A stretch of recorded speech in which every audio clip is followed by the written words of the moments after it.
Hello everyone, and welcome to my Duel Today official news channel. I hope everyone is having a wonderful day. Before we begin, please hit the subscribe button and give this video a thumbs up. The week of April 8th, 2024, Days of Our Lives spoilers indicate that Johnny DiMera and Chanel Dupree DiMera are finally going on their honeymoon.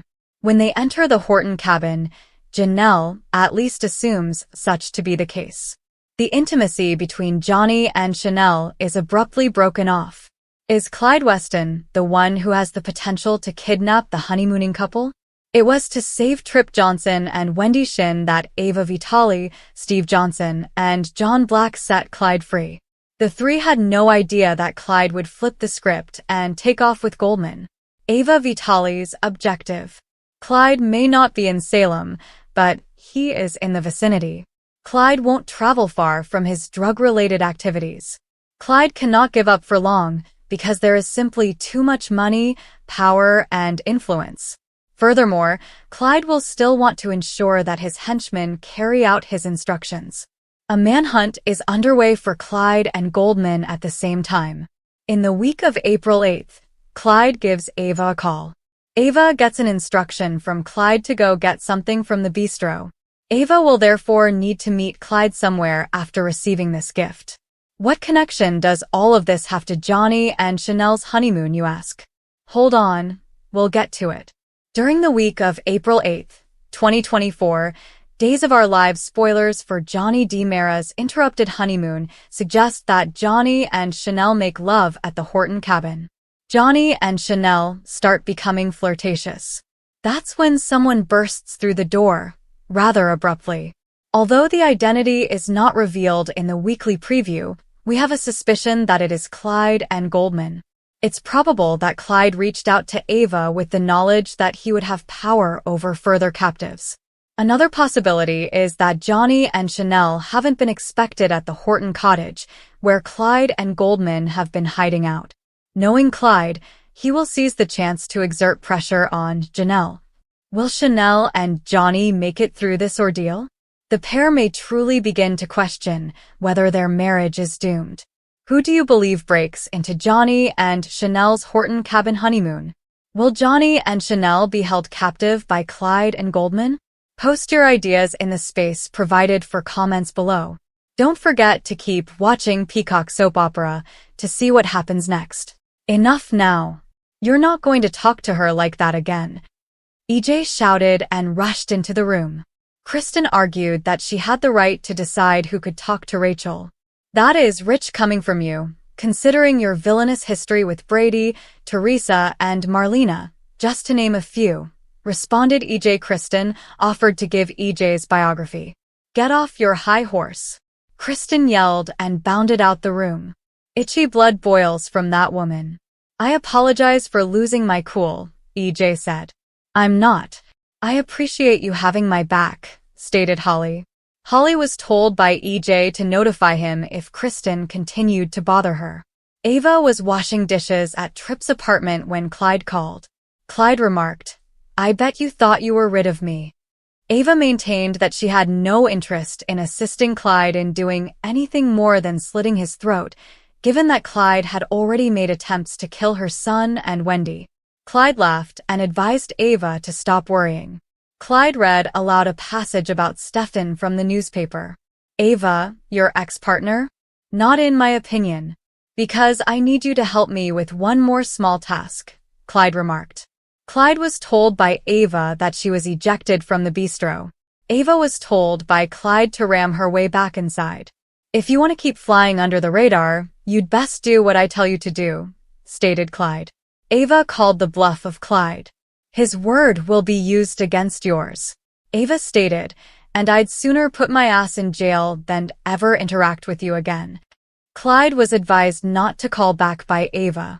Prior to Ava hanging up, Clyde inquired about Ava's involvement in Clyde's escape from Harris. That caught your attention, didn't it? Clyde laughed as he said. Ava declined to assist Clyde, despite his assurance that he just required a small favor. At the bistro, Gil concealed a small black book. All the information I need about my dealers and suppliers is in that book. I have no digital footprint. That book has everything written in pen and ink. I need that book sent to me right now, Clyde stated. Clyde assured her he didn't require any additional assistance from Ava. Clyde also said he was going to leave town and not to talk to Ava again. I'm never going to do this for you again. Then I'm leaving, Ava declared. Wendy questioned Tripp about his first day of work in the park. Tripp reported that he had found solace in the normalcy. Do you know when you're going back to work? Tripp queried. I'm not certain. Rafe gave it to me, Wendy acknowledged. Wendy was curious as to why Tripp had chosen a chilly day to visit the park. Tripp opened his bag and gave Wendy a pair of boxing gloves. Tripp said, "You're going to punch me." Wendy arched an eyebrow at Tripp's explanation that it would be beneficial to address her PTSD. Wendy grudgingly consented to box. Tripp asked Wendy if she had ever boxed after a few jabs. Wendy acknowledged that she was a Taekwondo brown belt holder. Wendy said, "But no, I've never punched anyone before. You're probably prepared for the black belt."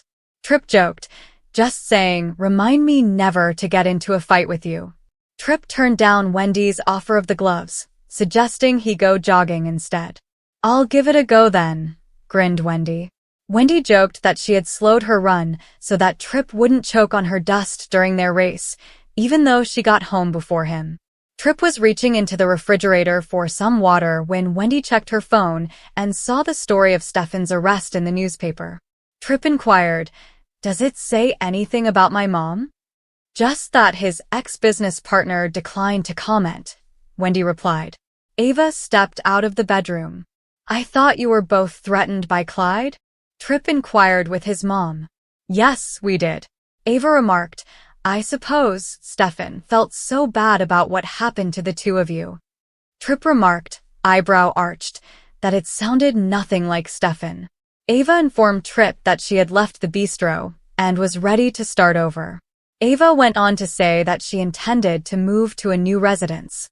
Ava stated, "Newlyweds need their space." Ava claimed to have heard about Tripp and Wendy's vows at the brewery, despite Wendy clarifying that she and Tripp were not yet married. "You going to make it official?" asking Ava. "Possibly. We're not focusing on our vows right now, though," Tripp said. Wendy remarked, "We're just happy being together." Ava acknowledged that the couple still required their space and nodded. "You people are far too giving. I've been here much too long. I simply believe that living on my own will benefit everyone," Ava remarked. Johnny carried Chanel across the threshold at the Horton cabin. Chanel remarked, "This place is really charming, as well as private. Thus, we are free to speak loudly as we like." Dissimilar to Shady Mara, Johnny stated. Chanel laughed. After gathering wood, Johnny built a fire. Chanel whispered, "My husband, I will love you forever." Johnny retorted, "I will love you forever, my beautiful wife." On the couch, Johnny and Chanel shared a kiss. Paulina checked her isolation room at the hospital after putting on her medical gown. "It's only going to last a few days," Abe stated. Paulina gave a nod, acknowledging that she detested the thought of being cut off from everyone. "Strange how a little tiny pill can radiate for days," commented Paulina. When Tripp arrived, Abe informed him that they were happy that Wendy and he had been saved. Tripp nodded, reassuring Wendy and himself that everything was well. "While I was abroad, I heard you went through quite the struggle yourself. But it ends happily," Tripp remarked. Paulina and Abe were blessed, Abe stated. According to protocol, Tripp asked Paulina if she thought she might be pregnant. With a chuckle, Paulina asked Tripp if he would like to card her for drinks as well. With a smile, Tripp announced they were prepared to provide the medication. "Before we go to the special room, can my husband and I have a minute?" Paulina inquired. Tripp nodded and promised to send the nurse back in 5 minutes. Abe gave Paulina a farewell embrace as Tripp departed.